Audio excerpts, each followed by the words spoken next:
Hello and नमस्कार दोस्तों आज हम हिंदी का बहुत ही महत्वपूर्ण टॉपिक और डिफ़िकल्ट समझा जाने वाला टॉपिक यानी अलंकार को डिस्कस करने वाले हैं। शुरू में 10 मिनट में हम क्या करेंगे कि पहले इसका थ्योरी पढ़ लेंगे, उसके बाद लगभग 30 प्रीवियस ईयर क्वेश्चंस हैं जो हमने यहाँ पे इंक्लूड करे हैं। तो इस वीडियो के देखने के बाद मैं डेफिनेटली आपसे ये कह सकता हूँ कि आपको अलंकार के लिए कहीं दूसरी जगह आपको देखने की ज़रूरत नहीं पड़ेगी और प्रीवियस ईयर लगाने के बाद आप संतुष्ट हो सकते हैं कि इसके बाद आपको अन्यत्र कहीं प्रीवियस ईयर के लिए भी नहीं भटकना पड़ेगा। तो शुरू करते हैं आज की वीडियो को। देखिए अलंकार होता क्या है। पहले तो अलंकार बना हुआ है अलम धातु से। तो अलंकार जो बना हुआ है ये बना हुआ है आपका अलम धातु से। अलम धातु जिसका अर्थ होता है आभूषण। आभूषण अब आभूषण क्या होता है, जैसे मनुष्यों का क्या होता है कि मनुष्य अपनी सुंदरता को बढ़ाने के लिए आभूषण पहनते हैं। उसी प्रकार से जो हमारी काव्य रचनाएं होती हैं उसमें काव्य की सौंदर्य में अगर हमें वृद्धि करनी है तो वहाँ पे अलंकारों का प्रयोग किया जाता है। देखिए यहीं से एक क्वेश्चन बनता है कि जो अलंकार होते हैं वो काव्य सौंदर्य में वृद्धि करते हैं, ठीक है। तो आपको ध्यान रखना है ये वृद्धि करते हैं काव्य सौंदर्य में, ठीक है। तो कई बार ये क्वेश्चन इस प्रकार से दे देगा कि क्या ये काव्य सौंदर्य में सौंदर्य उत्पन्न करते हैं, तो आपको बोलना है काव्य सौंदर्य उत्पन्न नहीं करते। काव्य सौंदर्य वहाँ पहले से होगा, उसमें थोड़ा सा वृद्धि कर देंगे। तो आप ये बात ध्यान रखिए। अब देखिए ये मूलतः दो प्रकार के होते हैं, एक होता है हमारा शब्द अलंकार और एक होता है हमारा अर्थ अलंकार। तो शब्द अलंकार मतलब जो शब्द पर आश्रित अलंकार हो, ठीक है, शब्द पर आश्रित हो। और अर्थ अलंकार मतलब जो शब्द और वर्ण पर आधारित ना हो, कि किस पे आधारित है, जो अर्थ पर आधारित है, ठीक है। उसके बाद देखिए सबसे पहले हम डिस्कस करेंगे शब्द अलंकार। तो शब्द अलंकार के आपको मुख्यतः 3 भाग याद रखने हैं, ठीक है। सबसे पहले हमने अलंकार को 2 भागों में विभाजित किया, शब्द अलंकार यानी कि शब्द पे आश्रित, अर्थ अलंकार यानी अर्थ पे आश्रित अलंकार।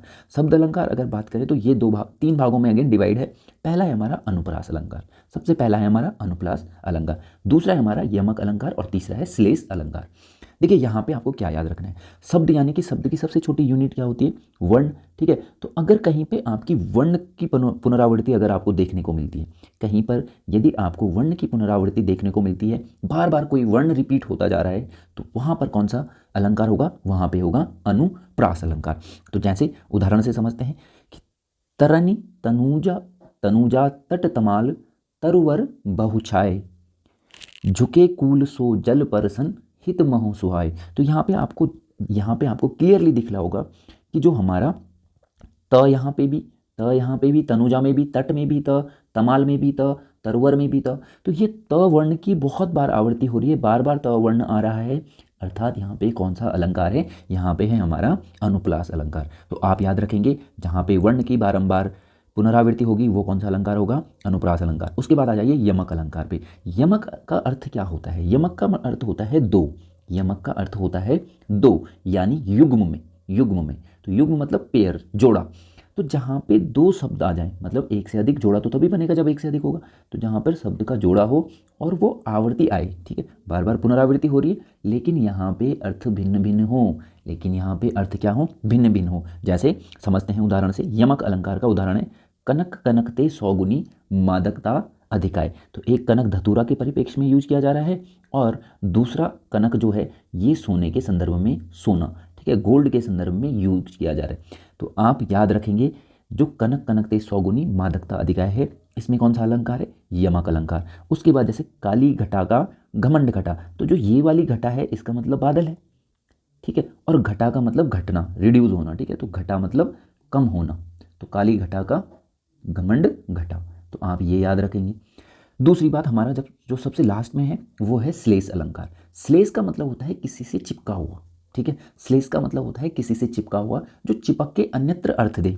जैसे उदाहरण, रहीमन पानी राखिए, रहीमन पानी राखिए, पानी बिन सब सून, पानी गए न उबरे, मोती मानुष चून। देखो अब जो पानी है ये पानी का मोती के लिए अलग अर्थ है, मानुष के लिए अलग अर्थ है और चून के लिए अलग अर्थ है। तो मोती के परिप्रेक्ष्य में अगर बात करें तो चमक के लिए यूज किया गया है, और मानुष के लिए अगर बात करें तो प्रतिष्ठा के लिए बात की गई है, और अगर चून की बात करें तो ये जल के लिए बात की गई। तो यही यहाँ पे पानी के 3 अलग अलग अर्थ निकल रहे हैं। तो ये अर्थ चिपके हुए हैं, एक ही शब्द है लेकिन तीनों के लिए अलग अलग अर्थ है। इस तरीके से ये क्या हो गया, हमारा श्लेष अलंकार हो गया। आ जाइए अब अर्थ अलंकार। अर्थ अलंकार अर्थात अर्थ पर आश्रित अलंकार, अर्थ पर आश्रित। तो अर्थ पर आश्रित कौन कौन से होंगे, सबसे पहला है उपमा। उपमा, देखो बहुत सिंपल है। उपमा अलंकार, किसी को उपमा दे देना। उपमा मतलब जैसे उप का अर्थ होता है समीप। उप का अर्थ क्या होता है? समीप। जैसे आपने उपराष्ट्रपति सुना होगा, उप प्रधानमंत्री सुना होगा, तो जो राष्ट्रपति के समीप है, उप। ठीक है। दूसरा मा का मतलब मापना, तो जिसे समीप से मापन किया जाए। अब मापन मतलब पहचान क्या होती है इसकी? सा सी। सा सी, अगर कहीं पे भी आपको सा सी दिखाई दे तो आप समझ जाइए कि वहाँ पे उपमा अलंकार है, उपमा दी जा रही है। जैसे उदाहरण से समझ लें, मोम सा तन धुल चुका, अब दीप सा मन जल चुका। देखिए, मोम सा तन धुल चुका, अब दीप सा मन जल चुका। कितनी आसान सी बात है। ठीक है। इसमें दो चीज़ें होती हैं आपको मुख्यतः याद रखनी। एक होता है उपमेय और एक होता है उपमान। एक होता है उपमेय और एक होता है उपमान। अब आप बोलेंगे सर उपमान क्या होता है और उपमेय क्या होता है? तो जो उपमेय होता है जिसकी उपमा दी जाती है, जिसकी उपमा दी जाती है, जिसकी उपमा दी जाती है। ठीक है। और अगर आप पूछें कि उपमान क्या होता है, तो उपमान वो होता है जिससे उपमा दी जाती है, जिससे उपमा दी जाती है, उपमा दी जाती है। इसका सिंपल सा एग्जांपल मैं आपको बताता हूँ, दी जाती है। यहाँ पे आपको क्या ध्यान रखना है, जैसे एक एग्जांपल लेते हैं। इस वाले का एग्जांपल मैंने इधर राइट हैंड साइड में लिख दिया। ठीक है। मुख चंद्र सा, मुख चंद्र सा सुंदर है, सा सुंदर है। तो जैसे ही आपने सा देखा तो आपने क्या बोला कि ये उपमा अलंकार है। अब देखिए, मुख की तुलना किससे की जा रही है? चंद्र से, चांद से, कि जो मुख है वो चांद के समान सुंदर है। तो अब आपको क्या ध्यान रखना है कि जो मुख होगा हमारा वो उपमेय होगा। मुख क्या होगा? उपमेय होगा, क्योंकि मुख की ही तो क्या की जा रही है? उपमा दी जा रही है। और किससे दी जा रही है? चंद्र से, चंद्रमा से दी जा रही है। तो चंद्रमा हमारा क्या हो गया? उपमान हो गया, जिससे दी जा रही है। तो आप इसे क्लियर रखें कि जिसकी दी जा रही है, या ठीक है, तो वो था मुख, और जिससे दी जा रही है वो था चंद्र। तो जिससे दी जा रही है वो उपमान और जिसको दी जा रही है वो उपमेय। बात खत्म। उसके बाद आ जाइए दूसरा, रूपक। देखिए, रूपक वैसे तो कई बार आपको योजक चिन्ह यहाँ पे देखने को मिलेंगे। ठीक है। लेकिन रूपक में मैं आपको एक मुख्यतः बात बताता हूँ कि इसमें उपमेय में उपमान का आरोप कर दिया जाता है। आरोप मतलब सीधी सीधी बात बता दी जाएगी कि भाई ऐसे होना है, बात खत्म। ठीक है। तो जैसे कि मैं आपको एग्जाम्पल से बताता हूँ कि मुख चंद्र सा है। यहाँ पे अगर मैं बात करूँ, मुख चंद्र सा है, तो हमने किस में पढ़ा था? उपमा में, कि सा है दे दिया। लेकिन रूपक में सा है नहीं बोलेगा, सीधे सीधे चिपका देगा कि भाई साहब जो मुख है ना वो चंद्र है, बात खत्म, फॉरवर्ड स्टेटमेंट। तो रूपक अलंकार क्या होता है? बिल्कुल एक लाइन में बात कह देगा कि जो मुख है ना वो 101% चंद्र है, बात खत्म। तो यहाँ पे आपको ध्यान रखना है कि जो मुख है वो क्या है? हमारा उपमेय है। मुख क्या है? उपमेय है। चंद्र क्या है? हमारा उपमान है। इसका एक और उदाहरण है कि चरण कमल बंदो हरिराई। चरण कमल, जिनके चरण कमल के समान है, जिनके चरण कमल के समान है, ऐसे हरि की मैं वंदना करता हूँ। तो आपको ध्यान रहेगा। ठीक है। तो चरण को कमल के समान बता दिया, बस बात खत्म। ठीक है। उसके बाद आ जाइए उत्प्रेक्षा अलंकार। उत्प्रेक्षा अलंकार, तो उत्प्रेक्षा में क्या होती है कि उपमेय में उपमान की संभावना होती है। ठीक है, संभावना हो सकती है। ठीक है। तो जैसे इसमें पहचान क्या है? कहीं पे आपको मानो, मानहु, मनहु, मनु, जानो, जानहु, जनु, निश्चय, ये शब्द दिखे तो आप समझ जाइए वहाँ पे उत्प्रेक्षा है। ठीक है। जब उपमेय में उपमान की संभावना प्रकट की जाए उसे क्या कहेंगे? उत्प्रेक्षा। उपमेय क्या होता है? जिसकी जिसकी हमें क्या करनी है? उपमा देनी है। जिससे उपमा देनी है, जिससे उपमा देनी है वो हमारा उपमान होता है। अब देखो, मुख मानो चंद्रमा, मुख मानो चंद्रमा, कि मुख। अब देखो, ये जो मानो है ना, ये बोधक शब्द है, ये बोध करा रहा है कि मुख जो है वो क्या है? हमारा चंद्रमा के जैसे है। तो इसमें बस आपको ध्यान रखना है, मानो, जानो, मनहु, मनु, मानहु, ये सारे जानहु, जनु सब किस में आएंगे? उत्प्रेक्षा अलंकार में आएंगे। और इसमें बस उपमेय और उपमान क्या होगा? उपमान की संभावना प्रकट कर देंगे उपमेय में। क्लियर। अब आ जाइए, अब आ जाइए आप अतिसंयुक्ति। अतिसंयुक्ति कई बार मतलब इसे होता है फेंकना, ऊपर ऊपर फेंक रहे हैं भाई। ठीक है। जैसे कई होते हैं ना हेकड़ी झाड़ने वाले की फेंक दी बात, तो वही अतिशयोक्ति अलंकार में होता है, जहाँ पर वस्तु की खूब बढ़ा चढ़ाकर को पेश किया जाता है, वस्तु को बढ़ा चढ़ाकर पेश किया जाए। ठीक है। तो जैसे कि मुख की बात करें, या जैसे यहाँ पे कोई खड़ी हो रखी है लड़की, नायिका खड़ी हो रखी है, और नायिका के लिए सीधे बोल दिया किसी ने कि यह चंद्र है, यह चंद्र है। तो अभी तक हम क्या बात कर रहे थे कि यह चंद्र सा है, यह मुख है, चंद्र है। ठीक है। तो ऐसी बातें कर रहे थे, लेकिन अब इसने सीधे बोल दिया कि यह चंद्र है, लेकिन चंद्र थोड़ा है, ये तो आदमी है, आदमी का चेहरा है। ठीक है, तो ये क्या है, फेंकने वाली बात हो गई, अतिशयोक्ति हो गई। जैसे एक और उदाहरण है, हनुमान की पूंछ पर लग न पाई आग, लंका सारी जल गई, गए निशाचर भाग। तो ऐसे कभी हो सकता है कि हनुमान की पूंछ पर आग लग नहीं पाई, लेकिन क्या हुआ कि सारी लंका जल गई। ठीक है, तो आप ये यहाँ से आप कंक्लूजन निकाल सकते हैं कि ये अतिशयोक्ति है। ठीक है, उसके बाद एक आता है विभावना। देखो, विभावना को अगर विच्छेद करते हैं तो बी धन भावना, बी मतलब बिना और भावना मतलब बिना भावना के, अर्थात बिना कारण के कहीं पर कार्य हो जा रहा है और कहीं पे बिना कारण के कार्य होता है तो उसे विभावना अलंकार कहते हैं। जैसे बिनु पद चले सुने बिनु काना, तो क्या ये पॉसिबल है? बिना कारण ही। बिनु पद चले सुने बिनु काना नहीं पॉसिबल है। तो आप इसे याद रखिए कि बिना कारण कहीं पर कुछ हो रहा है तो उसे विभावना कहना है, बिना कारण विभावना। क्लियर? अब आ जाइए भ्रांतिवान। देखो, भ्रम की स्थिति पैदा करना, तो भ्रम मानना, कहीं पर भ्रम मान लेना। ठीक है, तो जैसे इसका मैंने सबसे बढ़िया लिखा है, भ्रम की स्थिति होना, अंधेरे में रस्सी को देखकर सांप समझ लेना। अंधेरे में रस्सी को देखकर सांप समझ लेना। तो इसका बढ़िया सा एग्जाम्पल क्या है जो क्वेश्चन में पूछा जाता है, ओस बिंदु चुग रही हंसनी मोती उनको जान। अर्थात कि जो हंसनी थी वो ओस के बिंदु गिरे हुए थे। आप सुबह सुबह पार्क में जाते होंगे तो वहाँ पे ओस, जो रात को पाला गिरता है, ओस बोलते हैं जिसको, उसके बिंदु खूब सारे गिरे हुए हैं। और जो हंसनी है उसको पता ही नहीं है कि ये मोती है या ओस गिरी हुई है, तो उनको चुन चुन कर चुग रही है वो, और क्या मान रही है? मोती मान के उस ओस के बिंदुओं को चुग रही है, तो उसे भ्रम है। तो ये भ्रांति मान, ये यहाँ पे क्या हो गया, हमारा अलंकार हो गया। अब दो अंत में देखो, भ्रांतिमान में और संदेह में कन्फ्यूजन हो जाता है। ठीक है, तो संदेह में तो आपको क्या याद रखना है कि जो हमारा उपमेय होगा ना, उसमें उपमान का संदेह होगा, संदेह की स्थिति पैदा होगी। संदेह को इंग्लिश में बोलते हैं डाउट पैदा हो जाना। ठीक है, जैसे सारी बीच नारी, सारी बीच नारी है कि नारी बीच सारी है, या सारी ही नारी है या नारी सारी की सारी ही नारी है। तो आप ये ध्यान रखें कि यहाँ पे कन्फ्यूजन, डाउट है कि सारी के बीच में नारी है कि नारी के बीच में सारी है। समझ रहे हो मेरी बात को? अब इसका दूसरा एग्जाम्पल है, यह मुख है या चंद्र है। तो अब कन्फ्यूज हो गया आदमी कि ये मुख है या चंद्र है। क्लियर? तो यहाँ पे आपको ये ध्यान रखना है कि संदेह में क्या होगा, हमेशा संदेह की स्थिति बनी रहेगी। ठीक है, जबकि आपका जो इससे पहले वाला अलंकार है अर्थात कि भ्रांतिवान, वहाँ पे भ्रम होगा आपको। ठीक है, तो इसके बाद लास्ट में आता है हमारा असंगति अलंकार। असंगति हो कहीं रहा हो और प्रभाव कहीं और पड़ रहा हो। उर्द, इसका एग्जाम्पल असंगति का एक बढ़िया सा एग्जाम्पल है, हृदय छाँव मेरे पीर रघुवर के, कि हृदय में छाले तो मेरे हैं लेकिन पीड़ रघुवर की हो रही है। ठीक है, तो ये आपको ध्यान रखना है। ये कौन सा है? ये है आपका असंगति अलंकार। ठीक है, तो इसे भी आप याद रख लेंगे। बस इतने मुख्यतः थे। अब हम क्या लगाएंगे? अब लगाएंगे हम प्रीवियस ईयर क्वेश्चन। अब देखिए, सबसे पहला क्वेश्चन हमसे क्या पूछ रहा है? ये पूछ रहा है अलंकार की महत्ता के संबंध में इनमें से कौन सा कथन सही नहीं है। तो आपको ध्यान रखना है, सही नहीं है जो, वो हमें चूज करना है। अलंकारों से काव्य सौंदर्य में वृद्धि होती है, तो बिल्कुल अलंकारों से काव्य सौंदर्य में वृद्धि होती है। अलंकार काव्य सौंदर्य उत्पन्न करते हैं। देखो, ये मैंने सबसे पहले डिस्कस किया था कि जो अलंकार होते हैं वो काव्य सौंदर्य उत्पन्न नहीं करते, ये क्या करते हैं? काव्य सौंदर्य में वृद्धि करते हैं। तो आपको ध्यान रखना है कि जो हमारे अलंकार होते हैं वो काव्य सौंदर्य में वृद्धि करते हैं, न कि काव्य सौंदर्य उत्पन्न करते हैं। ठीक है, तो ये प्रीवियस ईयर का क्वेश्चन है, तो इसे आप ध्यान रखेंगे।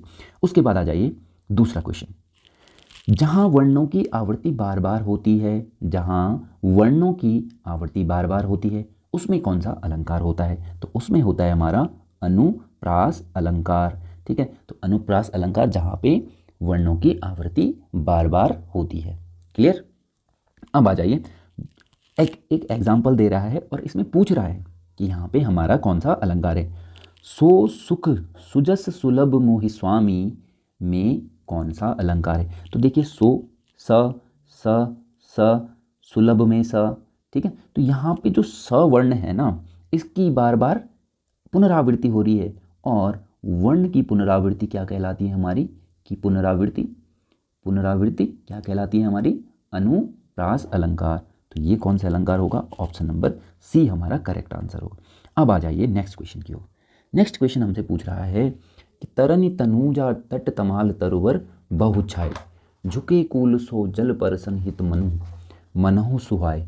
ठीक है, तो यहाँ पे आपको क्या देखना है कि इसमें कौन सा अलंकार है। त वर्ण आ रहा है तरनी में, तनुजा में त आ रहा है, तट में त है, तमाल में त है, तरुवर में त है। तो आपने देख लिया, और जैसे ही आपने देखा है आप श्योर हो गए कि आपका जो त वर्ण है उसकी बार बार पुनरावृत्ति हो रही है, और पुनरावृत्ति होगी तो ये अनुप्रास अलंकार होगा, वर्ण की पुनरावृत्ति। तो ये बहुत सारे पेपर में प्रीवियस ईयर क्वेश्चंस जब मैं ढूंढ रहा था तो मेरे को मल्टीपल नंबर ऑफ एग्जाम में ये पूछा हुआ है। तो इसको आप मोस्ट इंपोर्टेंट में डाल के चलिए कि जो तरनी तनुजा तट तमाल तरुवर बहुछाई है वो क्या है, अनुप्रास अलंकार है। ठीक है, अब आ जाइए नेक्स्ट की ओर। दूसरा है हमारा सूर सूर तुलसी शशि उड़गन के सवदास, अब के कवि खधोत सम जहाँ तहाँ करत प्रकाश। ठीक है, तो आप देखिए इसमें कितना बढ़िया कहा है।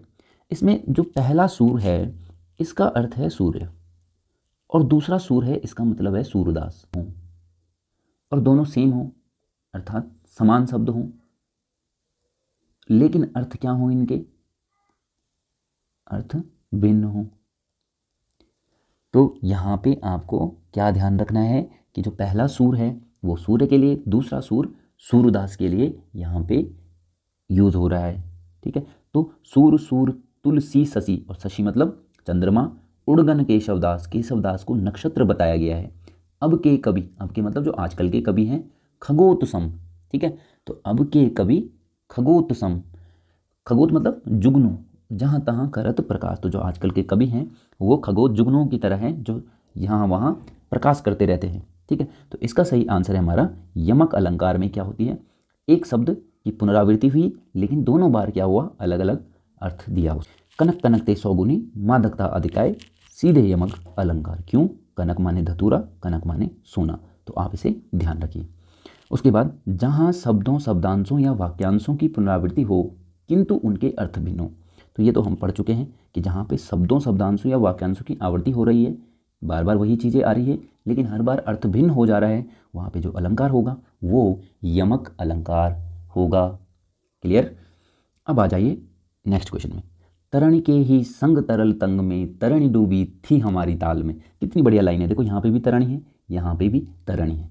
इस तरणी का अर्थ है नाव, नाव डूब गई, और इस तरणी का अर्थ है सूर्य, सूर्य के ही संग तरल तरंग में, तरणी मतलब नाव डूब गई थी हमारी। तो यहाँ पे एक बार तरणी का अर्थ सूर्य के लिए हुआ है और दूसरी बार नाव के लिए हुआ है, और जब एक ही शब्द हो लेकिन अर्थ भिन्न हो तो कौन सा अलंकार होता है, यमक अलंकार होता है। तो बहुत बहुत आसान है, ये सारे के सारे प्रीवियस ईयर में पूछे जा चुके हैं।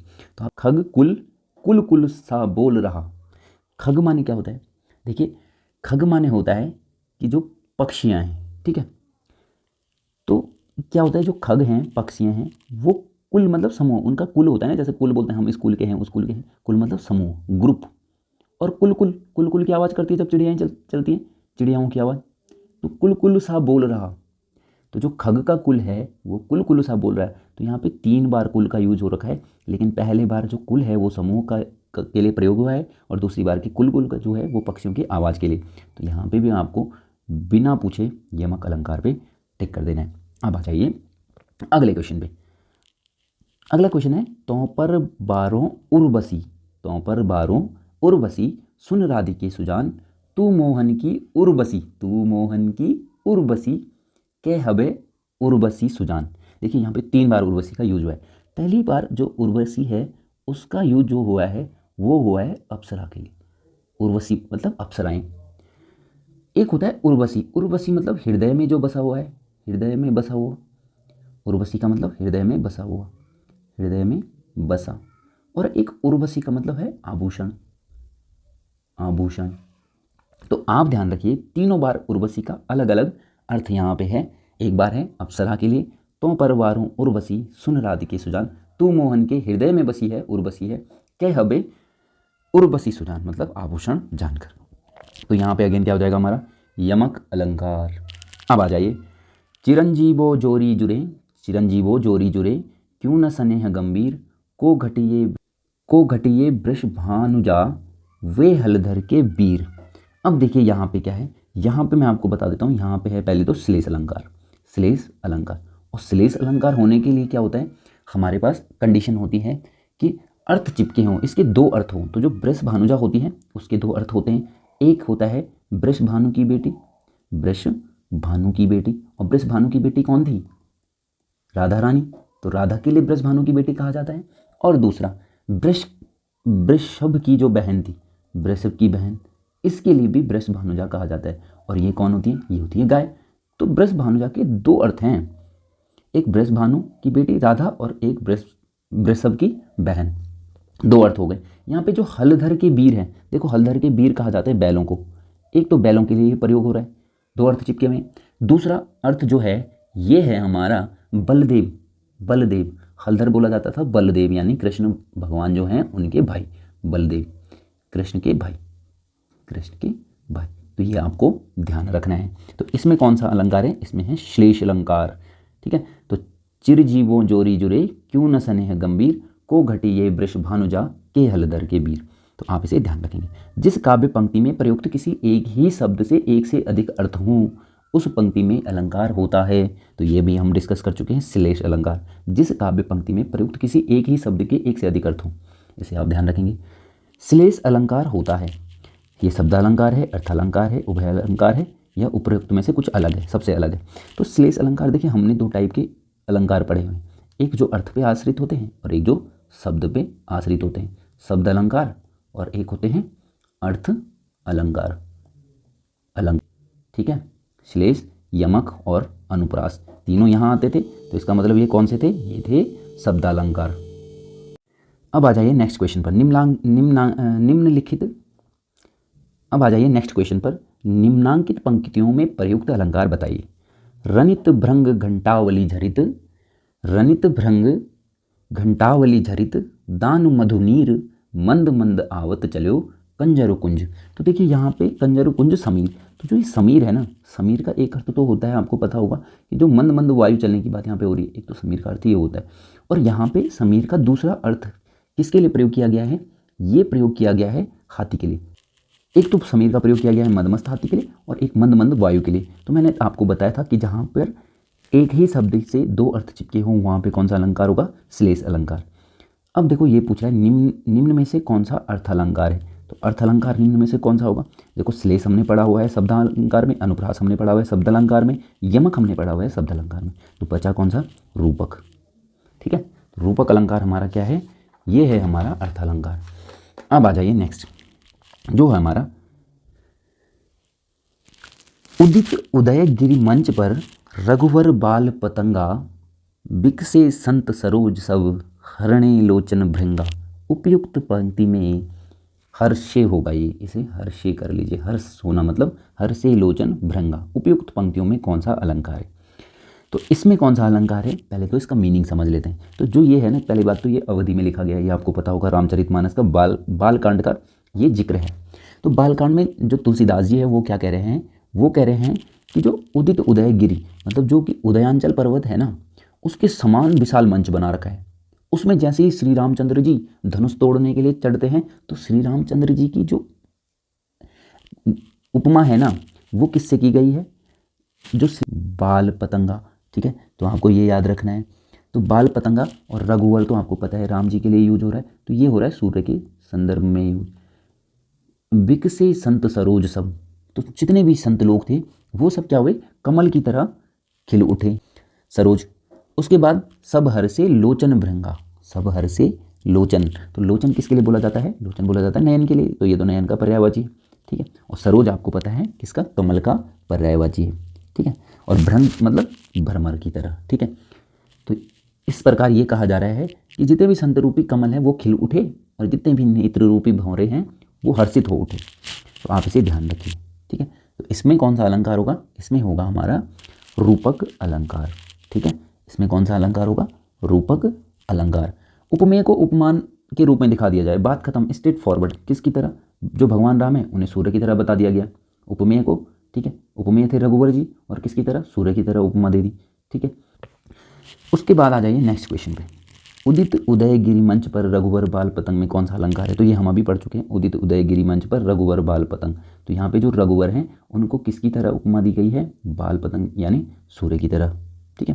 तो आप इसे पतंगा होगा, ये बड़ी आँखी मात्रा आनी चाहिए। तो यहाँ पे रूपक अलंकार आप ध्यान रखेंगे। उसके बाद आ जाइए चरण कमल बंदो हरिराई। चरण कमल बंदो हरिराई, जिनके चरण जो हैं कमल के समान हैं, उनकी मैं, उन हरि की मैं क्या करता हूँ, वंदना करता हूँ। और जब डायरेक्टली बोल दिया जाए तो तब हमें ध्यान रखना है कि कौन सा अलंकार होगा, रूपक अलंकार होगा।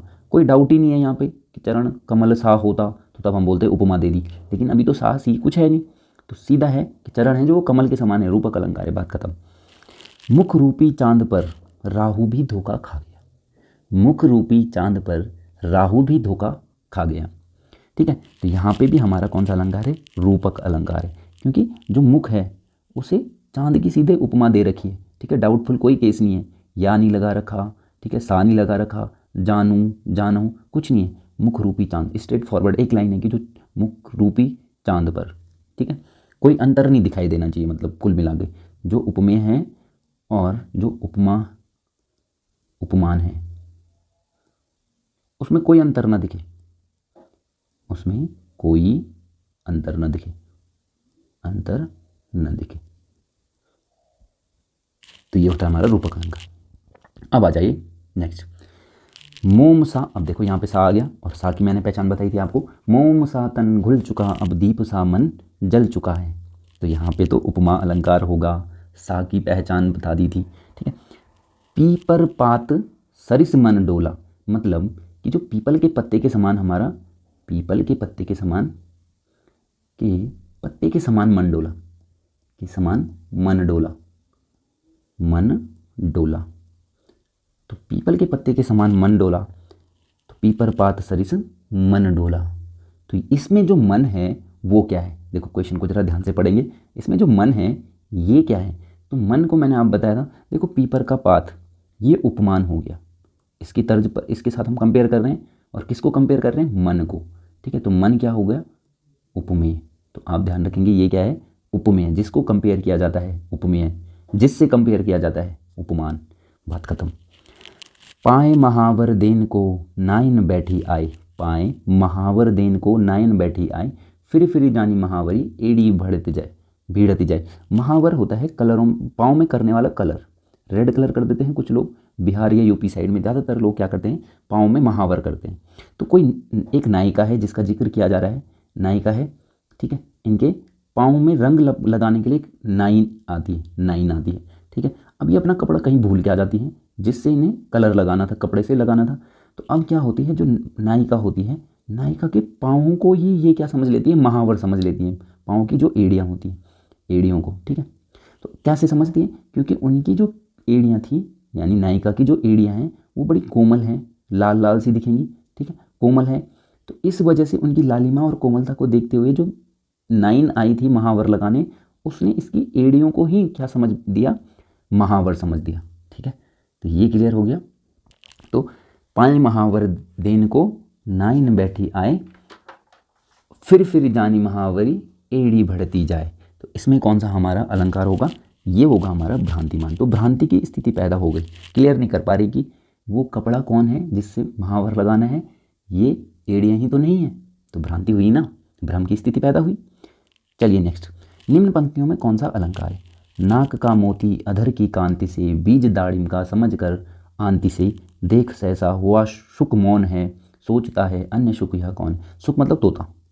ठीक है, और यहाँ पर बात की जा रही है, यहाँ पे भी देखो एक नायिका है, नायिका का जो नाक होता है, नाक में, ठीक है, एक बाली सी लगाते हैं लड़कियाँ अक्सर। तो जो नायिका है उन्होंने अपनी नाक में एक क्या लगा रखी है, नाक में एक मोती पहना हुआ है बेसिकली, और कह रहे हैं कि इसके अधर मतलब होंठों की क्रांति से इस मोती पे चमक पैदा हो रही है। ठीक है, आभा दिखाई दे रही है।